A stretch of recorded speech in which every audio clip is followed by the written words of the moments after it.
என் அன்பு குழந்தையே, இன்று உன் நரசிம்மர் உனக்கு ஒரு முக்கியமான செய்தியினை சொல்வதற்காக வந்திருக்கின்றேன். உன்னுடைய இல்லத்திற்குள் ஒளிந்து கிடக்கின்ற ஒரு பொருளை பற்றி இன்று நிச்சயமாக நீ தெரிந்து கொள்ள வேண்டும். இந்த பொருளை ஒளித்து வைத்தது யார் என்றும் உன் அப்பாவாகிய எனக்கு நன்றாக தெரியும். அதனால் இன்று உன்னிடத்தில் அதை பற்றி சொல்லிவிட வேண்டும் என்று நான் வந்திருக்கின்றேன். என் குழந்தையே, உன்னுடைய இல்லத்திற்குள் ஒரு பொருள் ஒளிந்து கிடக்கின்றது என்றால் நிச்சயமாக உடனடியாக அதை என்னவென்று தெரிந்து நாம் ஒன்று எடுக்க வேண்டும். அது தேவையானது என்றால் நம் கைகளில் வைக்க வேண்டும். தேவையில்லாதது என்று தெரிந்தால் அதை உடனே வெளியில் தூக்கி எறிந்து விட வேண்டும் அல்லவா? அதனால்தான் இன்று இந்த நரசிம்மர் இந்த செய்தியினை உனக்கு சொல்லிவிட வேண்டும் என்று வந்திருக்கின்றேன்.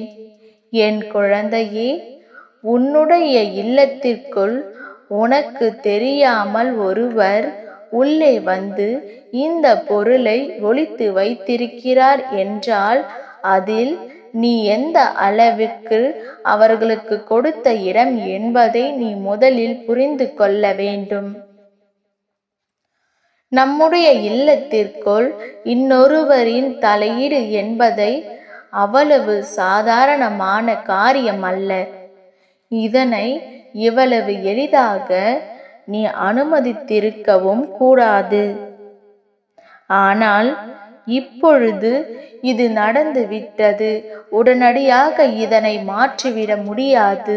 அதனால் என் குழந்தை, உன்னுடைய வாழ்க்கையில் நடந்து கொண்டிருக்கின்ற இந்த துன்பங்களை எல்லாம் உடனடியாக போக்க வேண்டும் என்றால் இந்த பொருளை உடனடியாக எடுத்து விடத்தான் வேண்டும். நேரம் குறைவாக இருக்கின்றது. ஏனென்றால் ஏற்கனவே இதனால் பல துன்பங்களை நீ அனுபவித்து விட்டாய். இதற்கு மேலும் எந்த துன்பங்களையும் என் குழந்தை உனக்கு விருப்பமில்லை என்பதுதான் உண்மை. அதனால் தான் உன் அப்பாவாகிய நான் உன்னிடத்தில் கொண்டு வந்து சேர்க்கின்ற இந்த விஷயத்தை உடனடியாக என்னவென்று தெரிந்து கொண்டு உன் வாழ்க்கையில் நீ சரியாக பயன்படுத்திக் கொள். அப்பாவின் அன்பு எப்பொழுதும் உனக்கு நல்ல விஷயத்தை தான் உனக்கு கொண்டு வந்து சேர்க்கும் என்பதை நீ முதலில் புரிந்து கொள். நான் ஒரு நாளும் உனக்கு கஷ்டங்களை கொடுக்க நினைத்தது கிடையாது. எப்பொழுதுமே உனக்கு வேதனைகளை தந்து விடுவதும் கிடையாது. ஏதாவது ஒரு வகையில் உனக்கு நல்லது நடக்காதா என்பதற்காகத்தான் அப்பா மீண்டும் மீண்டும் உன் வாழ்க்கையில் நடக்கின்ற ஒவ்வொரு விஷயங்களையும் என்னவென்று தெரிந்து கொள்ள முயற்சிகளை செய்து கொண்டிருக்கின்றேன். அப்படி நான் உனக்கு செய்து கொண்டிருக்கின்ற இந்த முயற்சியானது உன்னை எந்த நிலைக்கு அழைத்து வர போகின்றது என்பதனை கட்டாயமாக நீ தெரிந்து கொள்ள வேண்டும். என் தங்கமே, நீ எதை நினைத்தும் வருத்தப்படாதே. நான் இருக்கின்றேன்.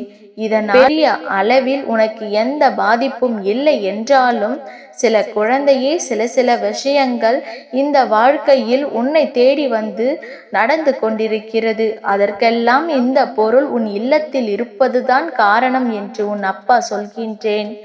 நான் சொல்வதை கேட்டு உன்னுடைய இல்லத்தில் இருக்கின்ற இந்த பொருளை எடுக்க நீ எனக்கு உதவி செய்ய வேண்டும். நீ உதவி செய்தால்தான் அதை அங்கிருந்து அப்புறப்படுத்த முடியும். இல்லை என்றால் இது நடக்காத ஒரு காரியமாக மாறிவிடும்.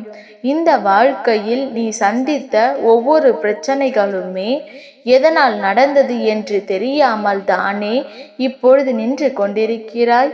ஆனால் இப்பொழுது உன் அப்பாவாகிய நான் சொல்லிவிட்டேன்.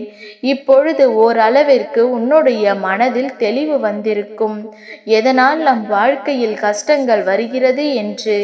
இந்த கஷ்டங்களை தாண்டி நாம் இந்த வாழ்க்கையில் ஒரு விஷயத்தை அடைய வேண்டும் என்று நினைக்கிறோம் என்றால் அது என்னவென்று மனதளவில் ஏற்றுக்கொள்ள வேண்டும். சொல்லும் பொழுது அப்படியெல்லாம் ஒன்றும் இல்லை என்று நீ சொல்லக்கூடாது. ஏன் தெரியுமா? நமக்கு நம்மை சார்ந்திருக்கின்ற பிரச்சனைகள் என்னவென்றாலும் அதை ஆராய்ந்து பார்க்காமலேயே உள்ளே நின்று சொல்லிக் கொண்டிருக்கிறோம். அதனால்தான் இந்த வாழ்க்கையில் பல விஷயங்கள் உன் கையை மீறி செல்கிறது என்பதனை நீ முதலில் புரிந்து கொள்ள வேண்டும். இந்த நேரத்திலாவது உன் அப்பா சொல்கின்ற விஷயத்தை கவனமாக கேட்டு நீ இதனை உடனே எடுக்க அப்பாவிற்கு உதவி செய்ய வேண்டும். என் குழந்தையே, சில நாட்களுக்கு முன்பாக உன் இல்லத்திற்கு வந்த ஒருவர் உன் இல்லத்தில் நீண்ட நேரமாக பேசிக் கொண்டிருந்தார். உன்னிடத்தில் உன் வாழ்க்கையை பற்றிய பல விஷயங்களை கேட்டு தெரிந்து கொண்டார். உனக்கு வாழ்க்கையில் என்ன நடந்து கொண்டிருக்கிறது? உன்னிடத்தில் உன் வாழ்க்கையை பற்றிய பல விஷயங்களை கேட்டு தெரிந்து கொண்டார். உனக்கு வாழ்க்கையில் என்ன நடந்து கொண்டிருக்கிறது, ஏது நடந்து கொண்டிருக்கிறது, இந்த வாழ்க்கை உன்னை எந்த நிலையில் வைத்திருக்கின்றது, உனக்கு பிரச்சனைகள் எல்லாம் எப்படி நடக்கின்றது, எந்த சூழ்நிலையில் இருந்து இந்த பிரச்சனைகள் உனக்கு வந்தது, எப்பொழுது உனக்கு நீ செய்கின்ற காரியத்தில் வெற்றி கிடைக்கும், நீ எந்த காரியத்தை செய்து கொண்டிருக்கிறாய், இதை உனக்கு யார் சொல்லிக் கொடுத்தது, இதை செய்தால் வெற்றி கிடைக்குமா, அப்படியே கிடைத்தால் நீ நல்ல நிலைக்கு சென்று விடுவாயா என்று உன்னிடத்தில் உன்னை பற்றிய விஷயங்களை ஒவ்வொன்றாக துருவி துருவி கேள்விகளை கேட்டு உன் வாழ்க்கையின் ரகசியத்தை தெரிந்து கொண்ட ஒருவர் நீ சொன்ன விஷயங்களால் மனமுடைந்து போனார். உன் வாழ்க்கையின் ரகசியத்தை தெரிந்து கொண்ட ஒருவர் நீ சொன்ன பதிலால் மனமுடைந்து போனார். அதாவது நீ அவர்களிடத்தில் நீ என்ன பதிலை சொன்னாய் தெரியுமா? இது என்னால் முடியும், நிச்சயமாக நான் செய்து முடிப்பேன், நான் வெற்றியை பெறுவேன், ஒருபோதும் என் வெற்றியை நான் விட்டுவிட மாட்டேன், இந்த வாழ்க்கையில் எனக்கு கிடைக்கின்ற விஷயங்களை நான் பெறாமல் விட்டது கிடையாது என்று நீ நேர்மறையான பதிலை சொன்னதையாவது நாம் தடுத்து நிறுத்த வேண்டும் என்று அவர்கள் நினைத்தார்கள்.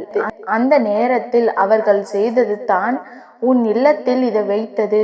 அப்படி என்ன வைத்து விட்டார்கள் என்பதைத்தான் நீ யோசிக்கிறாய். என் குழந்தையே, அவர் உன் இல்லத்திற்குள் அல்ல, உன் மனதிற்குள் விதைத்தது எதிர்மறையான விஷயங்களை. நீ எந்த அளவிற்கு மனதளவியமாக இருக்கின்றாயே, இதுவெல்லாம் சாத்தியம் கிடையாது, இதுவெல்லாம் உன் வாழ்க்கையில் நடக்காது, இதை சொன்னவர்கள் உனக்கு தவறாக சொல்லி இருக்கிறார்கள், நிச்சயமாக இந்த வெற்றியை உன்னால் தொட முடியாது என்று சொல்லி உனக்கு தேவையில்லாத எண்ணங்களை கொடுத்து விட்டார்கள். நன்றாக சென்று கொண்டிருந்த பாதையிலிருந்து சற்று விலகி சென்றிருக்கிறாய். இது உன்னை அறியாமலேயே நடந்திருக்கிறது. இதைத்தான் உன் அப்பா சொல்கின்றேன். என் பிள்ளையே, சரியான பாதையில் சென்று வெற்றிகளை பெற்று கொண்டிருந்த நீ இப்பொழுது மன கஷ்டங்களும் சோதனைகளுக்கும் ஆளாகி நின்று கொண்டிருக்கிறாய். அவர்களுடைய வார்த்தைகளை நீ செவி கொடுத்து கேட்டதால் தான் இத்தனை பிரச்சனைகளுக்கும் காரணம். உன் வாழ்க்கையின் ரகசியத்தை அவர்களிடம் சொன்னது தவறல்லவா?